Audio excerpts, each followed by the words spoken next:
Lijanao anatin'izay lafiny politika izay anisika teboka maromaro no nitondrany Dr Jean-Louis Robinson ity farany moa araka ny fandrafantarana azy isany indray anjara atao anatin'ny fifidianana filoham-pirenena farany teo fanokevitra maro araka izany no nentin'ny Dr Jean-Louis Robinson indrindra ny mahakasika ny raharaham-pirenena ny singanany manokana tao anatin'izany ny mahakasika ny fampihavana pirenena eo ihany koa ny fiverenan'ny filoha teo aloha Andriamatomarika Ravalomanana eto Madagasikara. Ny alakamisy lasa teo dia nanamafy ny pragadra Amerikanina nandrisy ny fankalazana ny fetim-pirenena Amerikanina fa miandry ny fampiarana ny andiany rehetra ao anatin'ny tondrozotra izy ireo toy ny andiany faharoapolo mikasika ny fampidiana ireo sesitany politika any ampitan-dranomasina toy ny filoha teo aloha Marika Ravalomanana. Ho an'ny Dr Jean-Louis Robinson dia tokony manana zo iverina eto an-tanindrazana ireo sesitany politika. Fiverenana malagasy an-tanindrazana aloha dia ataoko hoe droit satria efa milamina ny firenena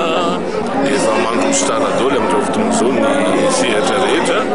ngamba tokony tsisy atahorana ny firenan'ny président teo aloha. Nanehon'ny heviny ihany koa ny fampihavana pirenena sy ny firaisan-kina izay afatra nampiten'ny nonce apostolique nandritra ny sorona masina fankalazana ny fahafolontaonan'ny CEDS izay notanterahana androany. Ny aloha efa hatramin'izay zany zavatra zany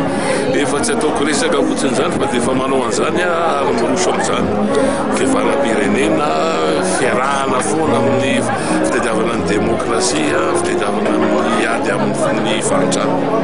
Everina fa iverina isokatra indray ny orinasa tiko afaka volana vitsivitsy tsy misy ny maharaty izany raha ny volazan'ny Dr Jean-Louis Robinson. Ina moa ny olona orinasa tsara tsika mitady hoe asa ho an'ny malagasy ka zay zavatra rehetra misokatra rehetra tokony ampiana isokatra